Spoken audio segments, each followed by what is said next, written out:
So hello everyone, कैसे हो आप लोग। तो मैं चिन्मय वेलणकर आप सबका स्वागत करता हूं अपने प्यारे से और खूबसूरत से चैनल फिजिक्स जिंदाबाद पे। तो गाइस, आपने कोऑर्डिनेशन कंपाउंड्स पूरा का पूरा वीडियो देख लिया होगा। ये मेरी इच्छा है। तो आज हम लोग सीखने वाले हैं green chemistry and nano chemistry. तो बेसिकली ग्रीन केमिस्ट्री होता क्या है, ग्रीन केमिस्ट्री कॉन्सेप्ट क्या है, ये कॉन्सेप्ट क्यों आया। आपके बुक में टोटल 16 चैप्टर है एचएससी बोर्ड के। ठीक है, तो 16 चैप्टर में बेसिकली 4 चैप्टर ऑर्गेनिक केमिस्ट्री है। ठीक है, 3 चैप्टर इनऑर्गेनिक केमिस्ट्री के हैं, 6 चैप्टर फिजिकल केमिस्ट्री के हैं। ठीक है, तो बेसिकली अपना वेटेज है। उसके बाद polymer chemistry, green chemistry, biomolecules, ये जो 3 चैप्टर है वो एनालिटिकल केमिस्ट्री में आते हैं। मतलब जो केमिस्ट्री हमारे पास यूज फिजिकल यूज में रियल वर्ल्ड में जो यूज की जाती हैं, सेंट्स बनाने के लिए, अल्कोहल के डिफरेंट टाइप्स बनाने के लिए, परफ्यूम्स प्रोडक्शन के लिए, क्लोथ्स प्रोडक्शन के लिए, लेदर वेदर, मतलब सबको कंट्रोल करने के लिए केमिस्ट्री ये सब्जेक्ट बहुत बड़ा इंपॉर्टेंट रोल निभाता है। केमिस्ट्री ऐसी चीज़ है जो जिसके बिना हम लोग ये क्लोथ जो वेयर कर रहे हैं उनका फॉर्मूला डिराइव ना होता, उनकी स्ट्रेंथ, उनकी ड्यूरेबिलिटी नहीं समझती। रबर हम लोग यूज़ करते हैं, मतलब जो जो कुछ यूज़ करते हैं उसमें बेसिकली केमिस्ट्री का कंपाउंड या मॉलिक्यूल ये बहुत इंपॉर्टेंट रोल प्ले करता है, और उसका फंक्शनिंग जो होता है वो संभालता है फिजिक्स। तो फिजिक्स और केमिस्ट्री ये दोनों भी इंपॉर्टेंट चीज़ें हमारे लिए हैं, और उनके बीच में जो कैलकुलेशन होता है, उनके बीच में जो बनाने का कैलकुलेशन होता है, उनके बीच में जो बेसिकली जो जो थिंग्स, जो मैथमेटिकल थिंग्स है वो मैथ्स देती है। तो बेसिकली 3 सब्जेक्ट जो साइंस में है, बेसिकली वो तीनों सब्जेक्ट एक साथ मिक्स होकर हमारे पास जीवन में जो जो हम लोग चीज़ों का यूज कर रहे हैं वो सब चीज़ें बनती है। तो केमिस्ट्री के ये चैप्टर से पहले थोड़ी इंट्रोडक्शन देख लेते हैं कि ग्रीन केमिस्ट्री मतलब क्या। तो ग्रीन केमिस्ट्री मतलब एकदम सिंपल वर्ड्स में बोलना चाहता हूँ मैं। ग्रीन कलर का मतलब कभी भी एक pollution free, environment friendly nature दर्शाता है। तो ग्रीन केमिस्ट्री मतलब क्या, तो केमिस्ट्री का एक ऐसे टाइप का यूज होगा कि जिससे पोल्यूशन नहीं होगा, पोल्यूशन कंट्रोल में रहेगा, हजारडस सब्सटेंसेस हमारे पास नहीं आएंगे, और ऐसे कुछ कौन सी चीज़ें ज़िंदगी में, आम जिंदगी में, रियल लाइफ में की जाती हैं कि जिससे पोल्यूशन प्रिवेंट होता है। और दूसरी चीज़, पोल्यूशन प्रिवेंट नहीं होता तो हमारे पास जो जो हम लोग यूज़ करते हैं प्रोडक्ट्स, उसकी ड्यूरेबिलिटी बहुत ज़्यादा होती है, नेचर के लिए बहुत बेनिफिशियल थिंग्स होती हैं। तो बेसिकली ग्रीन केमिस्ट्री ये चैप्टर कहता है। और नैनो केमिस्ट्री मतलब क्या वो देखेंगे। नैनो का मतलब एकदम छोटा, नैनो का मतलब 10⁻⁻12 समथिंग। ठीक है, वो बेसिकली आइडिया है। सॉरी, 10⁻−12 टू -15 के रेंज में नैनो केमिस्ट्री का हम लोग जनरली स्टडी करते हैं। तो बेसिकली नैनो केमिस्ट्री मतलब क्या, केमिस्ट्री में जो जो बेसिकली कंपाउंड्स या मॉलिक्यूल्स यूज हो जाएंगे उनका रियल लाइफ में हम लोग यूज़ करेंगे। तो थोड़ी ना सब ग्राम्स में, मोल्स में, केजीज में लेंगे। सेमीकंडक्टर आप लोग एग्जांपल ले सकते हो। सेमीकंडक्टर या चिप्स बनाने के लिए इतने छोटे से पार्टिकल्स लगते हैं, उनके बीच में मोल्डिंग करके करके हमारे पास बेसिकली डिवाइसेस बनाए जाते हैं। तो उनके लिए nano chemistry important role play करती है, जिसमें सेमीकंडक्टर्स का स्टडी, उसके बाद साइजेस का स्टडी, उसके बाद डिफरेंट मॉलिक्यूल्स का स्टडी। ब्लड टेस्ट में हमारे पास सेंट्रीफ्यूगल फोर्स से जो ब्लड से बेसिकली सॉलिड पार्टिकल्स इकट्ठे किए जाते हैं, उनकी साइज पैरामीटर, बहुत सारे ट्रीटमेंट्स में नैनो केमिस्ट्री का यूज होता है। तो ये सब बेसिकली आइडिया थी। हम लोग बुक में अभी देखेंगे, यहाँ पर आप लोग को स्क्रीन में विजिबल होगा book, green chemistry 16th last chapter और नैनो केमिस्ट्री। हम लोग बुक से रीड करते जाएंगे, समझते जाएंगे, ज़्यादा टफ नहीं है। कुछ चीज़ें जो डेफिनेशन से आप लोगों को याद रखनी है वो भी याद करने की टिप्स दूंगा। चलो स्टार्ट करते हैं अपना खूबसूरत सा और प्यारा chapter green chemistry and nano chemistry. Okay, चलो एक बार मैं चेक कर लेता हूँ कि रिकॉर्डिंग एकदम मस्त चल रहा है, ज़बरदस्त चल रहा है, एकदम परफेक्ट। चलो, तो सबसे पहले देखेंगे इंट्रोडक्शन ग्रीन केमिस्ट्री के बारे में। Chemistry plays an important role to improve the quality of our life. Unfortunately due to this achievement our health and global environment are under threat. ठीक है, मतलब हम लोग ज़्यादा ओवर यूज करते हैं केमिकल्स का, उसके वजह से एनवायरनमेंट को हानि होती है बेसिकली। तो also due to increase in human population and industrial revolution, energy crisis and environmental pollution are highlighted major global problems in 21st century. मतलब पोल्यूशन की वजह से, पॉपुलेशन की वजह से नीड्स बढ़ती हैं। मतलब आप लोगों ने पढ़ा होगा कि अर्थ आदमियों की या जो जो लिविंग थिंग्स है उनकी नीड पूरी करने के लिए सफिशिएंट है, बट ग्रीड पूरी करने के लिए वो सफिशिएंट नहीं। महात्मा गांधी जी ने शायद ये कोट दिया होगा। तो बेसिकली क्या है, हम लोग मतलब बेसिकली इतना यूज करते हैं केमिकल सब्सटेंसेस का, हजार्डस सब्सटेंसेस का, हमारी ग्रिड खत्म नहीं होती। एक बिल्डिंग बांधी और 10 बांध दो, एक केमिकल यूज किया और 10 केमिकल यूज करके इसकी एफिशिएंसी एक्स्ट्रा बढ़ाओ जिसका यूज नहीं है। इसकी वजह से पोल्यूशन भी बढ़ता है प्रपोर्शन में। तो ये सब बहुत सारी दिक्कत है 21st सेंचुरी में। तो minimize the problems of energy crisis and pollution we have to adopt green chemistry. Green chemistry को अडॉप्ट क्यों करना है? क्योंकि ये सब प्रॉब्लम्स कम करनी है, हमारे धरती माँ को, अर्थ को बचाना है। ठीक है, तो ये सबसे चीज आप लोग ध्यान रखो। Paul T एनास्टास, Paul T एनास्टास born कब हुए वो मत याद रखो।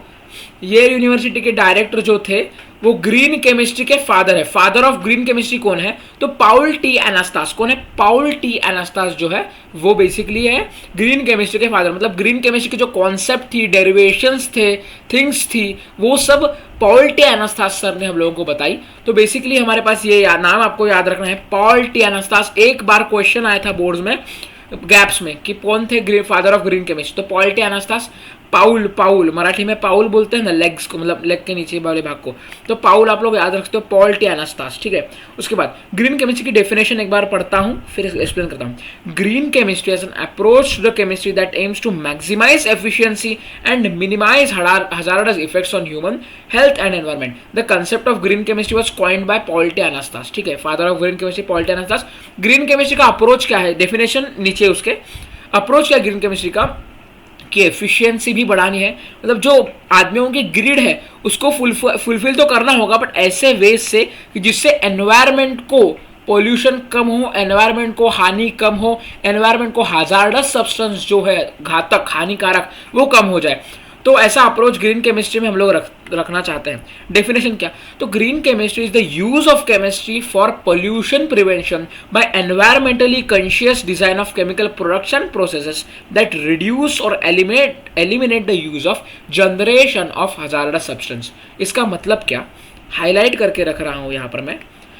Green chemistry is the use of chemistry for pollution prevention by environmentally conscious design of chemical production processes that reduce or eliminate the use or generation of hazardous substances। मतलब green chemistry क्या है? use of chemistry, हम लोग chemistry का use कर रहे हैं किसके लिए? pollution prevention के लिए, मतलब pollution घटने के लिए, पोल्यूशन कम होने के लिए, by environmentally conscious design of chemical production processes. मतलब कैसे करेंगे? डायरेक्ट तो हम लोग बंद नहीं कर सकते, डायरेक्ट गाड़ी तो बंद नहीं कर सकते पेट्रोल यूज करना। हम लोग क्या करेंगे? पेट्रोल में थोड़ा सा आप लोगों ने 10वीं में देखा होगा, बेसिकली शुगर केन से जो बेसिकली एक लिक्विड फॉर्म होता है उसको आप लोग अगर पेट्रोल में मिलाओगे तो ज़्यादा मतलब धुआं कम होता है। मतलब क्या करेंगे? एनवायरमेंटली कॉन्शियस डिजाइंस को डेवलप करेंगे जिससे हजार्डस केमिकल्स का रिलीज होना कम हो जाएगा और बेसिकली एफिशिएंटली भी होगा और हजार्डस फ्री भी होगा, पोल्यूशन फ्री भी होगा। तो बेसिकली क्या करना है हमें यहाँ पर? तो green chemistry is the use of chemistry for pollution prevention, pollution कम करने के लिए क्या करके? By environmentally conscious design of chemical production processes that reduce और eliminate use of generation of hazardous substance. Hazardous substance को कम करो, पोल्यूशन को कम करो, यही मेन उद्देश्य है ग्रीन केमिस्ट्री का। वाह वाह वाह वाह।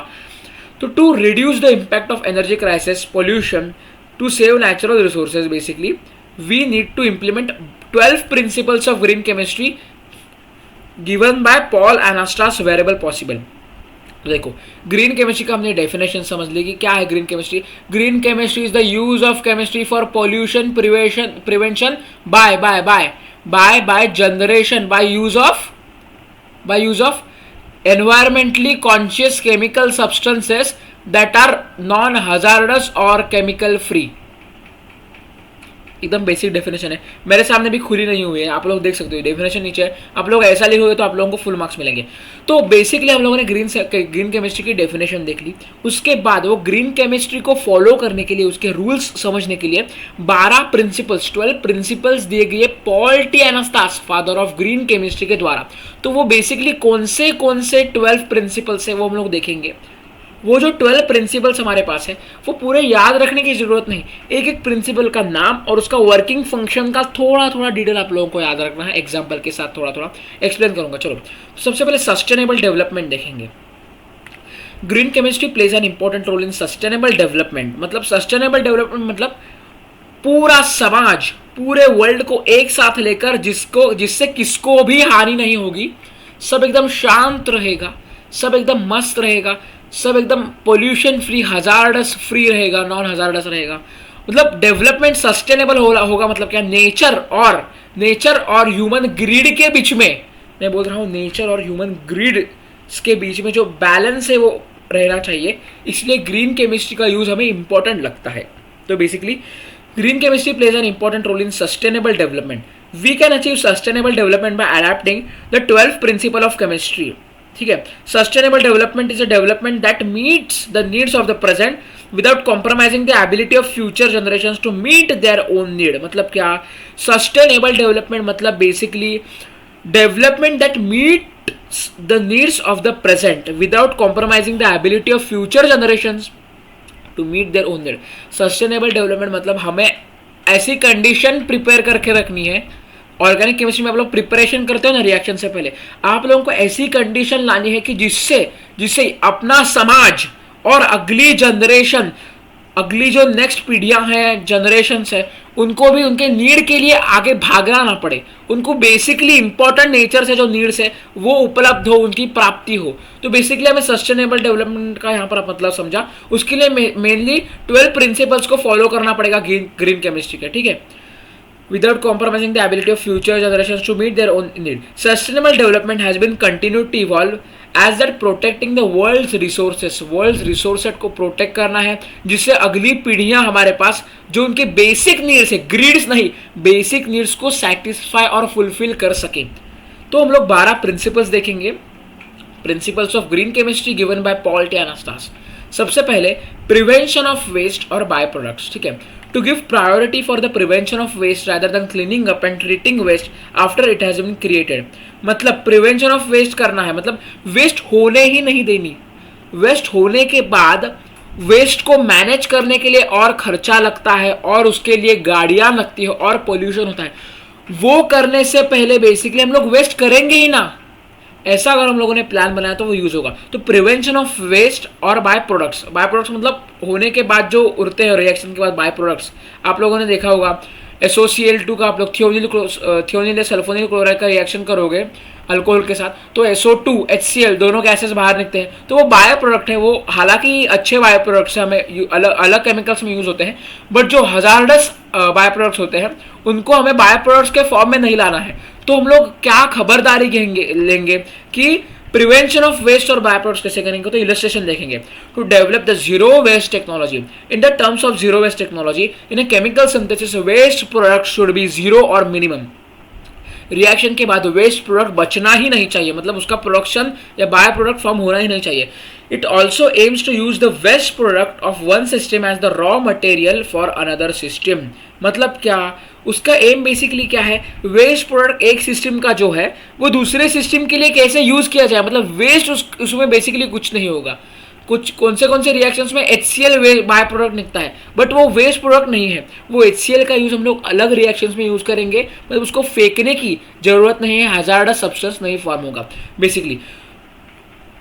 एग्जाम्पल देखो, bottom ash of thermal power station can be used as the raw material for cement and brick industry. मतलब जो नीचे ऐश हो रहेगा उसको हम लोग अदर सीमेंट वगैरह बनाने में यूज कर सकते हैं, तो वेस्ट नहीं होगा।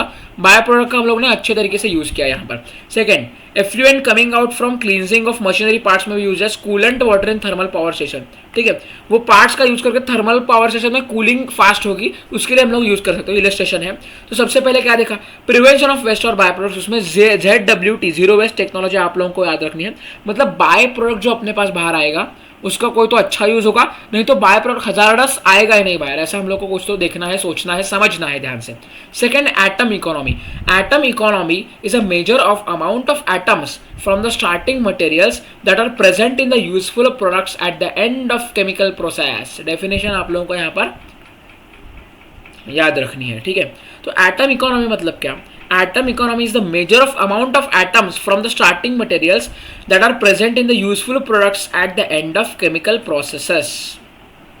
तो बेसिकली हमारे पास यहाँ पर क्या बताया गया है, स्टार्टिंग में हमने अगर x एटम्स लिए तो eight the and x atoms मतलब मैक्सिमम एटम्स बचने चाहिए जिससे वेस्ट हमारे पास नहीं होगा, और जितने हमने इनपुट में जितने हमने इनिशियली एटम्स का यूज किया उतने ही एटम्स एफिशिएंटली बाहर आए, प्रोडक्ट उतना ही ज़्यादा अच्छा आएगा, एफिशिएंट होगा, पोल्यूशन कम होगा, हजारस सब्सटेंस कम आएंगे। तो एटम इकोनॉमी क्या कहती है, is a measure of amount of atoms from the starting materials that are present in the useful products at the end of chemical process. Starting में हमने जितने एटम्स लिए उतने ही एंडिंग में यूजफुल प्रोसेसेस के लिए बचने चाहिए। Good atom economy means most of the atoms of the reactants are incorporated in the desired products and only small amount of unwanted by products are form and hence lesser problems of waste disposal. मतलब basically क्या होता है atom economy में, initially आपने जितने atom लिए उनका product में बेसिकली उतना ही यूज होना चाहिए जिससे वेस्ट मिनिमम हो जाएगा और वेस्ट डिस्पोजल का प्रॉब्लम नहीं होगा। इलस्ट्रेशन देखो, concept of atom economy gives the measure of unwanted product produced in the particular reaction. Percentage atom economy is equal to formula weight of the desired product upon sum of the formula weight of all reactants used in the reaction into 100। मतलब total कितना मिला, total कितना दिया गया, final upon initial into 100 कितने wait है, wait से divide करो आपको रेशियो मिलेगा, परसेंटेज आप लोग निकाल सकते हो। यहाँ पर कन्वर्जन ऑफ ब्यूटेन 1:1 ब्रोमोब्यूटेन, या आपने बेसिकली रिएक्शन देखा होगा अल्कोहल फिनॉल ईथर्स ये चैप्टर में NaBr, और ये Br कनेक्ट हो जाएगा NaCO4 और H2 बाहर जाएगा। यहाँ पर परसेंटेज एटम इकोनॉमी देखेंगे हम लोग तो सॉरी 49.81% हमारे पास आती है, मतलब ठीक ठाक हमारे पास बेसिकली ये एटम इकोनॉमी है। क्यों यहाँ पर ठीक ठाक बोल रहा हूँ, क्योंकि यहाँ पर 100% में से 49.81% बेसिकली यूज हो रहा है एंड में, फाइनल में से, मतलब जितना दिया गया है उसका 49.81% बेसिकली अच्छा प्रोडक्ट बन रहा है, बाकी का वेस्ट या तो बाय प्रोडक्ट हो सकता है। तो ये परसेंटेज या एटम इकोनॉमी हो गई है। Third, less hazardous chemical synthesis. पहले क्या देखा हम लोगों ने, zero waste technology, sustainable development से बात, मतलब ज़्यादा कचरा नहीं करना है। सेकंड क्या देखा, एटम इकोनॉमी, जितना अंदर डाला उतना ही बाहर निकालना चाहिए, ज़्यादा वेस्ट नहीं होना चाहिए। एग्जाम्पल भी देखा, percentage atom economy, weight of a product, desired weight of product upon given weight of reactants multiplied by 100, atom economy percent निकलते आती है। तो third, less hazardous chemical synthesis, मतलब designed chemical reactions and synthesis routes should be as safe as possible so that we can avoid formation of hazardous waste from chemical process। Same to same चीज़ है, byproduct में hazardous substances नहीं आना चाहिए क्योंकि disposal का problem हो सकता है, उससे बाकी जानवरों की, बाकी लोगों की जान जा सकती है। आप लोगों ने देखा होगा फैक्ट्रीज, उनका जो सेवेज वाटर है, गंदा पानी, वो विदाउट ट्रीटमेंट समुद्र में या पानी में छोड़ देते हैं। उसके वजह से उन हजार्डस या जहरीले पॉइजनस सब्सटेंसेस की वजह से फिशेस, एक्वाटिक एनिमल्स का लाइफ थ्रेटन हो जाता है, तो वो चीज़ नहीं होनी है। तो लेस हजार्डस केमिकल सिंथेसिस करना। इलस्ट्रेशन देखो, earlier DDT, dichloro diphenyl trichloroethane, was used as insecticide and which was effective in controlling diseases like typhoid, malaria carrying mosquitoes। ठीक है, बेसिकली है easy. It was realized that DDT is harmful to living things. Nowadays benzene hexachloride BHC is used as insecticide। ये भी आप लोगों को याद रखना है, आपको आ सकता है एग्जाम में, बेंजीन हेक्साक्लोराइड। यहाँ पर मैं हाईलाइट करके दे रहा हूँ आप लोगों के लिए। Basically one of the Y या gamma isomer of BHC is called as गामेक्सेन और लिंडेन। तो DDT का यूज़ करके नॉर्मल जो एनिमल्स है उनको परेशानी होने लगी, मॉस्किटोज भले मरे, तो इसलिए नया बेंजीन हेक्साक्लोराइड BHC यूज़ किया हो गया इंसेक्टिसाइड करके। ठीक है, इंपॉर्टेंट चीज़ है, आप लोगों को थोड़ी याद रखनी पड़ेगी।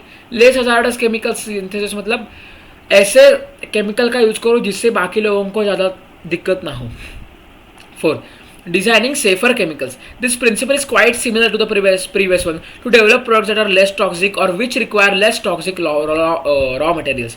In chemical industries, workers are exposed to toxic environment. In order to prevent the workers from exposure to toxicity, we should think of designing safer chemicals। मतलब safer chemicals का यूज करना चाहिए क्योंकि जो वर्कर्स है उनके हैंड, उनके eyes direct contact में आ जाते हैं और उनको हजार्डस सब्सटेंस की वजह से, पॉल्यूशन की वजह से, हार्मफुल गैस की वजह से दिक्कत हो सकती है। For example adipic acid is widely used in polymer industry. Benzene is the starting material for synthesis of adipic acid, but benzene is carcinogenic and benzene having volatile organic compound pollutes air. मतलब benzene के अगर आप maximum बहुत सारे साल बहुत महीने एकदम कांटेक्ट में रहे तो कैंसर होने की संभावना, कैंसर होने की प्रोबेबिलिटी ज़्यादा होती है, क्योंकि वो कार्सिनोजेनिक सब्सटेंस है बेंजीन बेसिकली यहाँ पर दिया गया हुआ है, और वो VOC है मतलब वोलाटाइल ऑर्गेनिक कंपाउंड, मतलब वो उसकी वेपर में कन्वर्ट हो जाता है, उससे पोल्यूशन होता है एयर का, ठीक है। In green technology develop by Draths and Frost, adipic acid is enzymatically synthesize from glucose. इससे क्या होगा, इससे बेसिकली कैंसरस मतलब कार्सिनोजेनिसिटी कम हो जाएगी, जिससे कैंसर की प्रोबेबिलिटी घटेगी और क्या होगा कि सेफर होगा यूज के लिए। Use safer solvent and auxiliaries, choose the safer solvent available for any given step of reaction, minimize the total amount of solvents and auxiliary substances use as this make up a large percentage of the total waste created. अगर आप लोगों ने safer solvent का use किया तो basically हजारस substance form नहीं होंगे, pollution नहीं होगा, और बाय प्रोडक्ट जो होगा वो अच्छा प्योर मिलेगा, कम वेस्ट हो जाएगा। इलस्ट्रेशन देखो, the main aim behind this principle to use green solvents, for example water supercritical CO2 in place of volatile halogenated organic solvent, for example CH2 Cl2 CHCl3 CCl4 carbon tetrachloride वगैरह, ये सब ज़्यादा use नहीं करना है, क्योंकि chemical synthesis इसका अगर हमने किया तो कार्बन डाइऑक्साइड जैसे या क्लोरीन जैसे हार्मफुल गैसेस बाहर निकलते हैं, उससे हजारस सब्सटेंस बाहर निकलते हैं, पोल्यूशन हो सकता है। तो बेसिकली CO2 लेना है, वाटर लेना है, सुपर क्रिटिकल CO2 लेना है बेसिकली। तो water is a safe benign solvent While dichloromethane is hazardous, मैंने बोला था। Use of toxic solvent affects millions of workers every year, has implications for consumers and environment as well. Many solvents are used in high volumes and many are volatile organic compounds. Their use creates large amount of waste, air pollution and other health impacts. Finding safer, more efficient alternatives or removing solvents altogether is one of the best ways to improve processes और product. मतलब solvent को एकदम use करना है, हजारस free solvent होना चाहिए, pollution नहीं होना चाहिए। तो बेसिकली हमें क्या करना है, सॉल्वेंट जो हम लोग यूज़ कर रहे हैं वो एकदम सोच के समझ के ये करना है कि जिससे हजारस कम हो, ठीक है। उसके बाद design for energy efficiency, chemical synthesis should be design to minimize the use of energy. It is better to minimize the energy by carrying out reactions at room temperature and pressure. This can be achieved by use of proper catalyst, use of microorganisms or organic synthesis, use of renewable materials etc. मतलब अगर आपको energy बचानी है, sustainable development, अगर आप अभी ही energy खत्म हो गई, मैं बोल रहा हूँ कि अगर अभी एनर्जी खत्म हो गई कौन सी, तो बाद में फ्यूचर जनरेशन्स को बहुत बड़ी प्रॉब्लम हो सकती है, एनर्जी क्राइसिस हो सकती है। यहाँ पर अभी वॉर चल रहा है, रशिया यूक्रेन में तो था, चल रहा था, अभी basically Israel Palestine conflict, Israel Hamas conflict में, तो बेसिकली वो कंट्रीज जो है वो ऑयल का प्रोडक्शन होता है, वहाँ पर ऑयल एक्सट्रैक्ट होता है, उधर एनवायरमेंटल कंडीशंस ऐसे, उधर ऑयल का मतलब ऑयल का समुंदर है, उधर ऑयल का समुंदर मिट्टी में। तो ऐसे वॉर चलते समय मतलब वहाँ से एक्सपोर्ट इम्पोर्ट का प्रॉब्लम हो सकता है। मतलब इन सब के वजह से एनर्जी सेव करना सबसे बड़ी बात है। हमारे यहाँ पर नितिन गडकरी जी जो यहाँ पर रोड ट्रांसपोर्ट मिनिस्टर है, उन्होंने कहा था कि इंडिया में इलेक्ट्रिक व्हीकल्स मैक्सिमम लाने की कोशिश वो करेंगे। उससे क्या होगा, फ्यूल की डिपेंडेंसी कम हो जाएगी। अगर फ्यूल की डिपेंडेंसी बेसिकली कम हो गई तो क्या होगा, तो हमें फ्यूल पे या एनर्जी पे इंडिया को डायरेक्टली डिपेंडेंसी नहीं होगी, तो हम लोग basically non hazardous, non pollution भी, वो सब अच्छी चीज़ें होने वाली हैं। तो डिज़ाइन फॉर एनर्जी एफिशिएंसी मतलब एनर्जी का कम यूज करना है, एनर्जी को सेव करके रखना है फ्यूचर जनरेशन के लिए, सस्टेनेबल डेवलपमेंट के लिए। तो ये इलस्ट्रेशन था, इलस्ट्रेशन देखेंगे। The biocatalyst can work at the ambient condition, similarly in chemical synthesis reflection conditions requires less energy, improving technology of heating system, use of microwave heating etcetera, ठीक है। अभी मतलब कोयले पे गर्म करने की जरूरत नहीं, पानी को आप लोग 10 सेकेंड माइक्रोवेव में रख सके गर्म कर सकते हैं। मतलब इतने टेक्नोलॉजीज बेसिकली हमारे पास आई है। 7. Use of renewable feedstocks. The perspective of this principle is largely toward petrochemicals. Use of chemicals which are made from renewable plant-based sources rather than crude oil. Illustration. Overexploitation of non-renewable feedstocks will deplete the resources and future generations will be deprived. Moreover, the use of non-renewable resources puts burden on the environment. मतलब यहाँ पर क्या आप लोग हैं, non-renewable resources मतलब basically क्या, oil, crude oil है, पेट्रोल है, डीजल है, CNG बेसिकली नेचुरल है, मतलब उसका ज़्यादा यूज़ होता है मैक्सिमम पोल्यूशन कम करने के लिए। बट पेट्रोल डीजल यहाँ पर क्वांटिटी अगर कम हो गई तो बाद में फ्यूचर जनरेशन्स के लिए बहुत बड़ी दिक्कत होने वाली है। क्रूड ऑयल क्राइसिस, COC, आप लोग गूगल पे सर्च करके देखो बाद में, कि अभी वॉर्स भी चल रहे हैं, उसमें फ्यूल का बहुत गंदे तरीके से इस्तेमाल हो रहा है। दूसरी चीज़ का ट्रांसपोर्ट, इंपोर्ट का, ट्रांसपोर्ट एक्सपोर्ट का बहुत प्रॉब्लम है।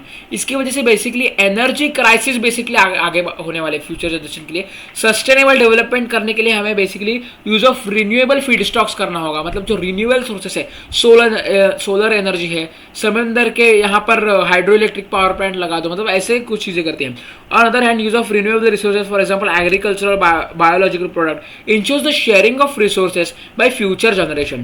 The practice generally does not put much burden on environment. The products and waste generally are biodegradable. ठीक है, मतलब बेसिकली नेचुरल यूज करना है. Reduce derivatives, minimization of steps, a commonly use technique in the organic synthesis of protecting और blocking group. Unnecessary derivatization should be minimized or avoided if possible because such steps require additional reagents and can generate waste. आपने organic chemistry में basically देखा होगा, एक reaction का example मैं यहाँ पर देता हूँ, सैंड मेयर्स रिएक्शन. तो सैंड मेयर्स रिएक्शन में एनिलीन में अगर आप लोग डालोगे, एनिलीन में अगर आप लोग डालोगे HCl और क्या होता है एनिलीन में, मतलब बेंजीन रिंग पे NH2, HCl अगर आप लोग डालोगे, HNO2 डालोगे, नाइट्रस एसिड डालोगे, तो हमारे पास क्या फॉर्म होता है, N2Cl बेंजीन रिंग पे, N2Cl बेंजीन रिंग पे बेसिकली हमारे पास फॉर्म होता है. उससे अगर हम लोगों को सैंडमेयर्स रिएक्शन कंप्लीट करनी हो, मतलब फिनॉल बनाना हो, उसके बाद क्लोरोबेंजीन बनानी हो, साइनोबेंजीन बनानी हो, तो बेसिकली उसकी तरफ बहुत बायो प्रोडक्ट्स फॉर्म होते हैं, वो कम करने हैं, मतलब ज़्यादा बेसिकली स्टेप्स का कम करना है. वो स्टेप्स अगर हम लोग कम करेंगे तो ज़्यादा बायो प्रोडक्ट्स नहीं बनेंगे, वेस्ट कम होगी. तो बेसिकली ये एग्जाम्पल है. इलस्ट्रेशन देखो इलस्ट्रेशन यहाँ पर अभी ऑर्गेनिक का दिया गया, मैंने अलग एग्जांपल बताया, सेम है. In organic synthesis we need very often protection of some functional groups, finally we again need their deprotection. It is explain in the following example of synthesis. M hydroxy benzoic acid from m hydroxy benzaldehyde. Benzaldehyde से benzoic acid हमें form करना है, तो protect D protect करना होगा, उसके लिए कम steps में करेंगे, बस ज़्यादा कुछ नहीं. Obviously in such cases atom economy is also less. The green chemistry principle aims to develop the methodology where unnecessary steps should be avoided. If practicable biocatalytic reactions very often need no protection of selective group basically. तो ये आप लोगों को reaction है CHOH, मतलब basically ये क्या है देखो, एम हाइड्रोक्सी बेंजल्डिहाइड है, उससे हमें क्या करना है, एम हाइड्रोक्सी बेंजोइक एसिड. तो ये बेसिकली रिएक्शन की स्टेप्स है, ये कम स्टेप्स करनी है basically. use of catalyst in the chemical reaction speeds up its rest. Catalyst help in increase sensitivity, minimize the waste and reduce reaction times and energy demands. Catalyst का use क्या है, catalyst Ziegler Natta आपने देखा होगा, Ziegler Natta, titanium tetrachloride and triethyl aluminium. ठीक है, ये Ziggler Natta है जिससे हम लोग HDP बनाते हैं, high density polythene from CH2 double bond CH2 ethene. Polymer chemistry में आप लोगों को याद रहना चाहिए रिएक्शन ये. तो जिगलर नट्टा यूज़ करने से बेसिकली क्या होता है, जो बाय प्रोडक्ट बनता है वो ज़्यादा नहीं बनता, वो कम बनता है, बेसिकली एफिशिएंट रिएक्शन होती है, फास्ट रिएक्शन होती है. इतने सारे बेनिफिट्स है यूज़ ऑफ कैटालिस्ट के. ठीक है, ये आप लोगों को बेसिकली याद रखने की जरूरत नहीं, एग्जाम में बाई चांस आया तो इसलिए इसका नाम आप लोग देख के जा सकते हो बेसिकली. उसके बाद 10, design for degradation. Design chemicals that degraded can be discarded easily. Ensure the both chemicals and the degradation products are non toxic, bio accumulative और एनवायरमेंटली परसिस्टेंट. मतलब बेसिकली ऐसे केमिकल्स डेवलप करो कि वो केमिकल्स डिग्रेड हो जाए, nature से मिल जाए, नेचर में फिर से वापस हम लोग अच्छे प्योर करके भेज दें. मतलब वाटर को मतलब एक कंपाउंड है, उससे हम लोग वाटर बना के मैक्सिमम प्रोडक्ट फिल्ट्रेट करके वाटर को फिर से पानी में छोड़ दें, मतलब हाजार्डस सब्सटेंस नहीं है, ऐसे हम लोग देखना है. The aim behind this principle is that the waste product should be degraded automatically to clean the environment. Thus the biodegradable polymers and pesticides are always preferred to make separation easier for the consumer and international plastic recycle mark is printed on larger item. देखो PET, polyethylene terephthalate, microwave, food trays, soft drink, water, beer bottles में use होते हैं, hard to clean होते हैं, absorb bacteria and flavours, avoid reusing, यहाँ पर लिखा हुआ होता है PET. HDP मतलब high density polythene ethylene. Household cleaner, shampoo bottle transmit no known chemical into food, is recycle to make detergent bottles, तो इसका रिसाइकल हो सकता है. अनदर 3,5 गैलन वाटर जग्स में यूज होता है, नायलॉन वगैरह का. बिस्फेनॉल ए रहता है, बिस्फेनॉल, बिस मतलब 2 बार है. Is recycle to make custom made products basically. PVC तो आप लोगों को रिएक्शन है, विनाइल, कुकिंग बॉटल्स में यूज होता है. इक्वल टू में केबल्स वगैरह, इसका रिसाइकल होता है। एलडीपी मतलब लो डेंसिटी पॉलीथाइलिन। तो यहाँ पर मैंने एचडीपी का आपको ये बताया, एग्जाम में आपको आ सकता है एचडीपी का formation, CH2 double bond CH2 in the presence of Ziegler Natta catalyst आप लोगों को मिलता है high density polythene. LDP low density polythene, low density polythene sorry high density polythene की जरूरत नहीं, लो डेंसिटी पॉलीथीन के लिए जिगलर नट्टा यूज होता है, हाई डेंसिटी में डायरेक्ट हो जाता है। पीपी मतलब पॉलीप्रोपाइलिन, पीएस मतलब पॉलीस्टाइरीन बोल सकते हैं। ये आपको सिर्फ रीड करना है। Use this chart to sort plastic materials in daily life, आप लोग ये कर टाइम है तो कर सकते हो। वैसे गाइस मैं बोलना चाहता हूँ थोड़ा, आपके पास समय है 12th वालों के तरफ, 12th वालों के इस पास में टाइम ही नहीं होता यार। हम सब लोगों का यही दर्द है। मैं भी अभी 12th में हूँ, आप लोग मुझे ज़्यादा बड़ा मत समझो, मैं भी 12th में हूँ, प्रैक्टिस करता रहा हूँ कि आप लोगों को समझे, मेरी भी प्रैक्टिस हो जाए, रिविजन हो जाए, ठीक है। तो चलो आगे देखते हैं। Real time analysis pollution prevention. यहाँ पर analytical methods need to be further develop to allow real time in process monitoring and control prior to the information of hazardous substances. मतलब क्या बेसिकली हमें ये ग्रीन केमिस्ट्री मतलब क्या, set of rules दिए गए हुए हैं, सेट ऑफ बेसिकली कंडीशन दी हुई है कि ग्रीन केमिस्ट्री हम लोग बेसिकली 12 प्रिंसिपल्स का यूज करेंगे। उसमें 11th जो है real time analysis pollution prevention. एक बार पॉल टी अनास्ता सर ने बेसिकली ये ठप्पा लगा दिया है, 12 फॉलो करने ही करने हैं, 12 बेसिकली ये मेथड्स। तो क्या बस उसके ऊपर ही रुक जाएंगे, उतना ही करेंगे, उसका कोई कंट्रोल नहीं करेगा उसके ऊपर, को किसका यूज ज़्यादा करना है, एटम इकोनॉमी किसकी बढ़ानी है, लेस ज़्यादा सब्सटेंसेस किसको कम करने हैं, ज़्यादा करने हैं। तो उसके लिए रियल टाइम एनालिसिस की ज़रूरत है। इस time data is mind, data is new oil, मतलब यहाँ पर ऑयल की जिसमें रेस है, डेटा की रेस है, वैसे रियल टाइम एनालिसिस में डेटा एनालिसिस करना होगा कि पोल्यूशन किस में कम हुआ, किस रिवर में कम हुआ, किस रिवर में कितना ज़्यादा पोल्यूशन हो रहा है, हम लोग कैसे कम कर सकते हैं, फैक्ट्री को कैसे बता सकते हैं। एनालिसिस करना होगा, real time analysis, analytical methods करना चाहिए। Analytical methodology should be developed और modified so that continuous monitoring of the manufacturing and processing units are possible. This is very much important for chemical industries and nuclear reactors. बहुत important है, बहुत ही important है चीज़ ये। 12th, safer chemistry for accident prevention. We need to develop chemical processes that they are safer and minimize the risk of accidents. Illustration: the substances to be used in the chemical reaction should be selected in such a way that they can minimize the occurrence of chemical accidents, explosions, fire and emission. For example, if the chemical process works with the gaseous substances, then the possibility of accidents including explosion relatively higher compared to a system working on the non-volatile liquid and solid substances. मतलब आप लोगों ने Chernobyl का accident सुना होगा, Chernobyl या अपने यहाँ पर भोपाल गैस ट्रेजेडी, सबसे खतरनाक सबसे गंदी ट्रेजेडी। आप लोगों को मैं यहाँ पर गूगल पे दिखा सकता हूँ, भोपाल गैस ट्रेजेडी। यहाँ पर बेसिकली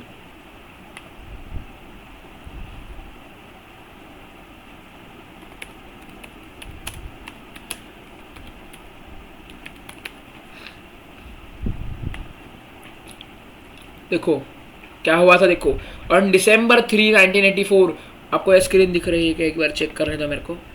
अरे बाप रे, ये स्क्रीन नहीं दिख रही है, एक सेकंड रुको, यहाँ पर मैं चेंज कर देता हूँ। हाँ, ये भी आप लोगों को स्क्रीन विजिबल है एकदम परफेक्टली। यहाँ पर देखो on December 3, 1984, more than 40 tons of methyl isocyanate gas leaked from a pesticide plant in Bhopal, India, immediately killing at least 3,800 people and causing significant morbidity and premature death for many thousands and more. Bhopal gas tragedy basically यहाँ पर है 1984 में हुई थी, क्योंकि यहाँ पर देखो 3,800 पीपल की डायरेक्ट मौत हुई थी सिर्फ गैस को कंज्यूम मतलब गैस को इनहेल करने की वजह से। ये बहुत सा डेंजरस यहाँ पर बेसिकली है। तो यहाँ पर आप लोगों को सावधान रहना है, सतर्क रहना है। इसलिए मैं बोलता हूँ कि या बेसिकली यहाँ पर क्या है, safer chemistry for accident prevention, the role of green chemistry बाद में देखेंगे, ठीक है। आप लोगों ने अब तक 12 प्रिंसिपल देखे, जिसमें एटम इकोनॉमी देखी और दूसरी चीज़ थी पॉल्यूशन प्रिवेंशन के लिए, उसके बाद use of less hazards substances. 4 देखा था एटम इकोनॉमी के बाद क्या देखा था आप लोग याद कर सकते हो, केमिकल्स का यूज़ एकदम मतलब केमिकल्स जो है रिन्यूएबल रिसोर्सेज का यूज़ करना चाहिए, केमिकल्स को कम, हाँ हैजार्डस केमिकल्स को कम यूज़ करना चाहिए। डेटा एनालिसिस मतलब यहाँ पर बेसिकली क्या है, देखो safer chemistry for accident prevention, 2-3 mark के लिए समझो एक डेफिनेशन आया, तो 3-4 पॉइंट्स आप लोग इसके याद रखने, इसके इसमें इलस्ट्रेशन एग्जांपल के साथ आप लोग को लिखना है। एकदम अच्छे तरीके से एक्सप्लेन करने की कोशिश की मेरी साइड से, ठीक है। तो स्क्रीन आप लोगों को अच्छे तरीके से विजिबल है। चलो अभी हम लोग देखेंगे basically the role of green chemistry, मतलब ग्रीन केमिस्ट्री का रोल हमारे यहाँ पर क्या है। ठीक है, तो the green chemistry approach recognize that the earth does have a natural capacity for dealing with much of the waste and pollution that society generates. It is only when that capacity is exceeded that we become unsustainable. Gandhi ji के quote है, earth is capable of fulfilling our needs but not greeds. अपनी जो अंदर की हाव है, मतलब आदमी जो है ना बहुत ग्रीडी है। एक करोड़ मेरे तो 10 करोड़ चाहिए, 10 करोड़ मेरे तो 1000 करोड़ चाहिए। तो बेसिकली समाधान ही नहीं होता, मतलब मैं भी उसमें, सब लोग हैं। तो ग्रीन केमिस्ट्री का रोल मतलब यहाँ पर क्या है, ग्रीन केमिस्ट्री अप्रोचेस रिकॉग्नाइज, मतलब ग्रीन केमिस्ट्री मतलब हम लोगों को पता है कि अर्थ मतलब धरती माँ है, माँ सबके लिए है, मतलब धरती माँ हमारी नीड्स को फुलफिल कर सकती है। हम लोग जितने लालची हो जाएंगे, जितने बुरे, जितने ग्रीडी हो जाएंगे, उतनी ही हमारे अर्थ के लिए बहुत दर्दनाक चीज़ होगी। माँ को परेशान कर रहे हो आप, तो बेसिकली अनसस्टेनेबल हो जाएगी, हम लोग रह नहीं सकते, इतनी गंदी कंडीशन हो जाएगी। To promote innovative chemical technologies that reduce और eliminate the use of generation of hazardous substances in the design, manufacture and use of chemical products. Green chemistry helps to reduce capital expenditure to prevent pollution. Green chemistry incorporates pollution prevention practices in the manufactures of chemicals and promotes pollution prevention in industrial ecology.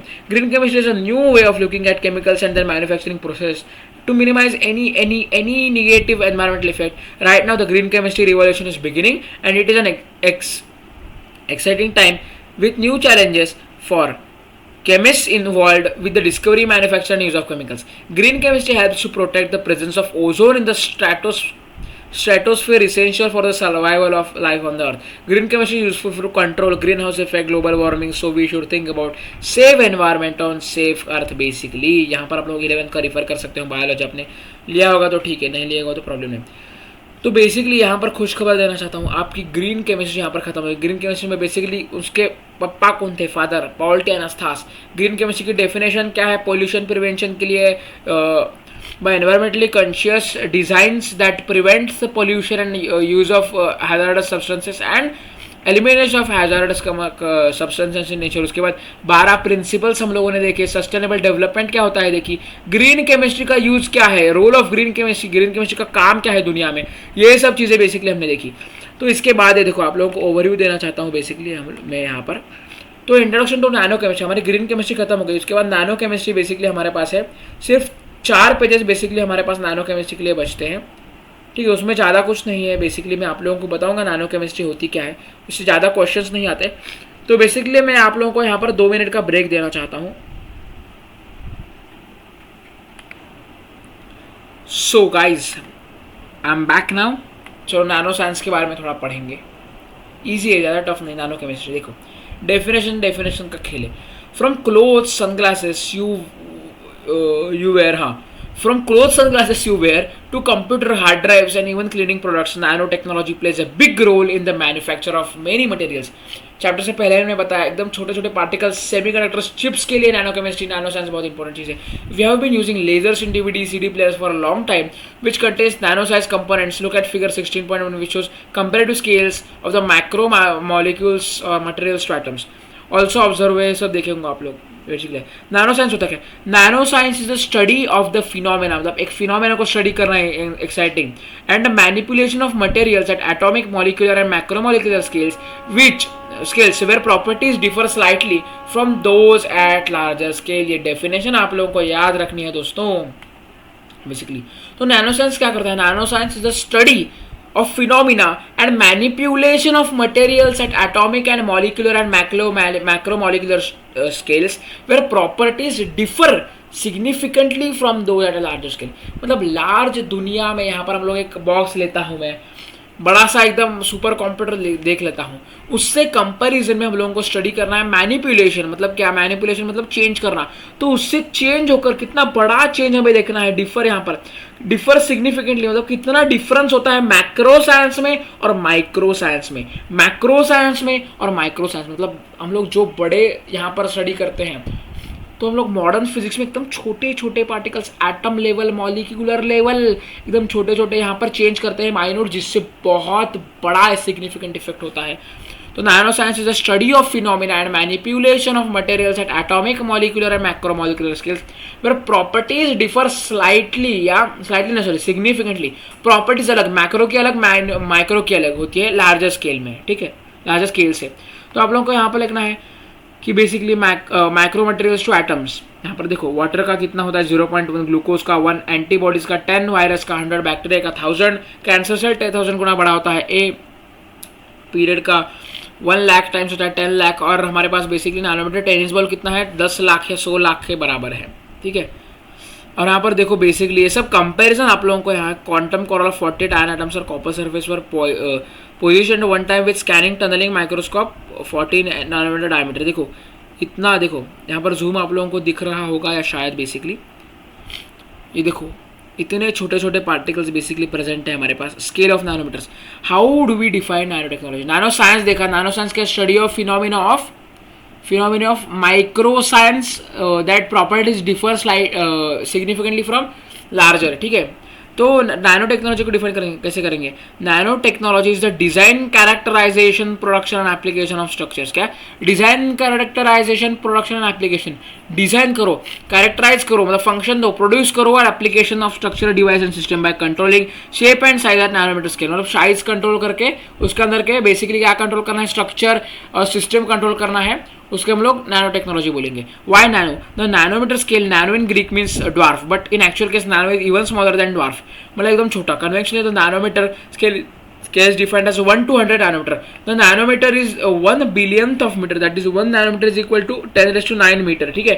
The materials we see around us are bulk materials that produce macroscopic physical properties. Grain of sand, that is micron size material, also possess the same bulk properties, but the material synthesis at a nanoscale, मतलब एकदम छोटा छोटा material होता है, उनके पास unique optical, structural, thermal, catalytic, magnetic, electrical properties होती है।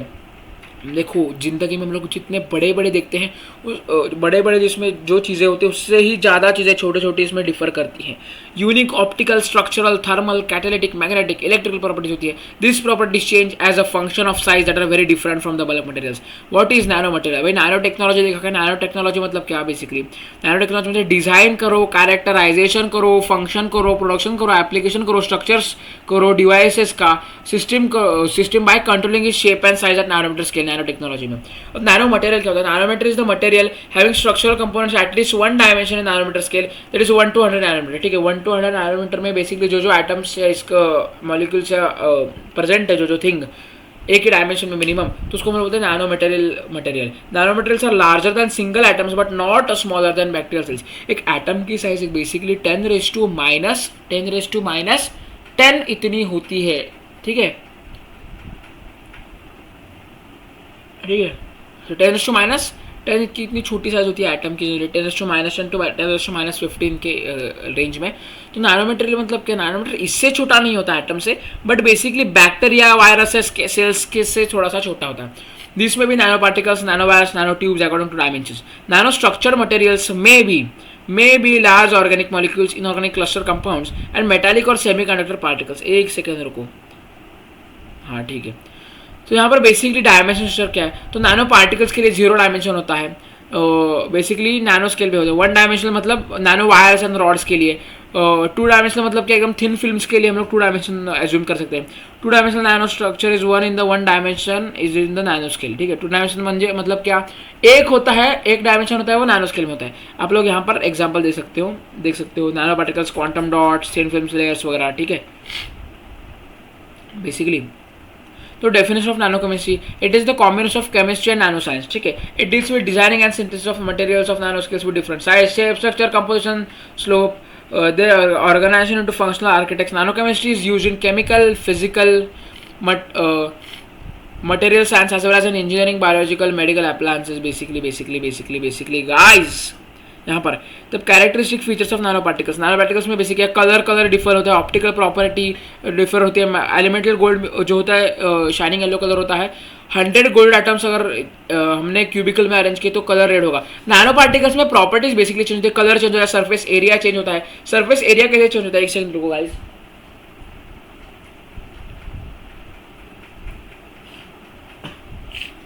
थोड़ी गाइस सर्दी हो चुकी है तभी वो ट्राई कर रहा हूँ। बेसिकली सरफेस एरिया या छोटे इसमें कितना चेंज होता है, वॉल्यूम, रिएक्शन साइट, ये सब बेसिकली इंपॉर्टेंट, ज़्यादा इंपॉर्टेंट नहीं है। कैटालिटिकल activity, PDPT metal nanoparticles used in hydrogenation reaction basically.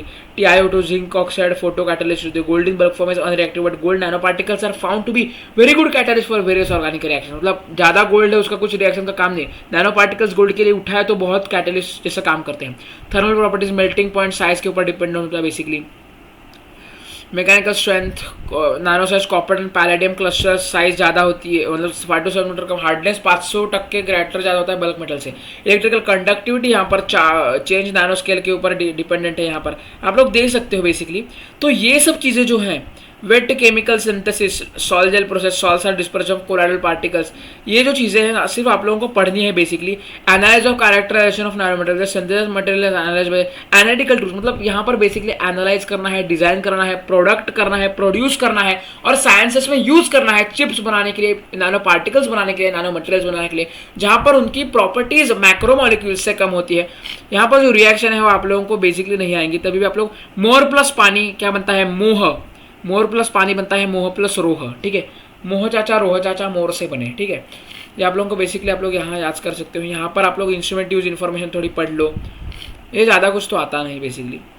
Nano materials produce and use for humans by hundreds of years, however understanding of certain materials, nano structure materials relatively क्या होता है, recent होता है। Due to the development of advance tool, sophisticated instruments easy हो गया है basically. तो ऐसे भी ईजी है, ज़्यादा कुछ ज़रूरत नहीं है सब करने की। एप्लीकेशन क्या क्या है यहाँ पर, ऑप्टिकल, कंट्रीब्यूट स्ट्रॉन्गर लाइटर, ये ज़्यादा पढ़ने की जरूरत नहीं। मैं आप लोगों को सिर्फ यहाँ पर बताना होगा एडवांटेज में इलेक्ट्रॉनिक कंप्यूटिंग में बहुत सारी बेसिकली क्या हुई, रिवोल्यूशन हुआ है। एनर्जी सेक्टर में बहुत हुआ, मेडिकल फील्ड में बहुत हेल्प हुई है। डिसएडवांटेजेस क्या, नैनो टेक्नोलॉजी में नैनो पार्टिकल्स के नैनो पोल्यूशन हो सकता है, लंग्स में जा सकते हैं, अटक सकते हैं, ये सब डेंजरस होते हैं। स्टैंडर्ड लिविंग बट पोल्यूशन बढ़ सकता है, पोटेंशियल रिस्क होते हैं, डिसएडवांटेज होते हैं, साइज शेप के वजह से हेल्थ पे इफेक्ट हो सकता है। तो बेसिकली ये चैप्टर आप लोगों को सिर्फ डेफिनेशन करनी थी। डेफिनेशन के बाद बेसिकली हमें क्या समझना था कि नैनो पार्टिकल्स है, नैनो केमिस्ट्री क्या है, नैनो साइंस क्या है, नैनो बेसिकली नैनो पार्टिकल्स की डेफिनेशन क्या है, नैनो साइंस क्या है, नैनो टेक्नोलॉजी क्या है, और ग्रीन केमिस्ट्री क्या है, उसके बेसिकली 12 प्रिंसिपल्स क्या है, पॉल टी एनास्टास उनके फादर थे। तो बेसिकली हमें इसमें क्या क्या समझना है कि सिर्फ डेफिनेशंस और एनालिटिकल दुनिया में, इस एनालिटिकल केमिस्ट्री के वर्ल्ड में आप लोगों को कैसे जीना है, उस जीने का मतलब ये चैप्टर देता है। एकदम गहरा चैप्टर, एकदम डीप चैप्टर है। आप लोगों ने अगर बेसिकली इसको सिर्फ रीड किया अच्छे तरीके से, आप लोग 3 से 4 मार्क डायरेक्टली ला सकते हो। सिर्फ कंसेप्ट को समझो, ये वीडियो देखो, एक्सप्लेनेशन पूरा अच्छे तरीके से देने की कोशिश की है। तो चलो मिलते हैं अगले वीडियो में, अगले इसके साथ। 46 मिनट्स का वीडियो है, तो अभी यहाँ पर रात के बजे हैं, बेसिकली आप लोगों को दिखाना चाहूँगा, रात के 12:15 बजे हैं बेसिकली। अभी भी रिकॉर्डिंग यहाँ पर आप सब लोगों के लिए चालू है, मेहनत चालू है। यहाँ पर यूट्यूब चैनल बढ़ाना है, ग्रो करना है, आप लोगों की मदद लगेगी। तब तक तो मिलते हैं अगले लेक्चर में। धन्यवाद, टाटा बाय बाय। पढ़ते रहो, पढ़ाते रहो, खुश रहो। फिजिक्स जिंदाबाद। Thank you.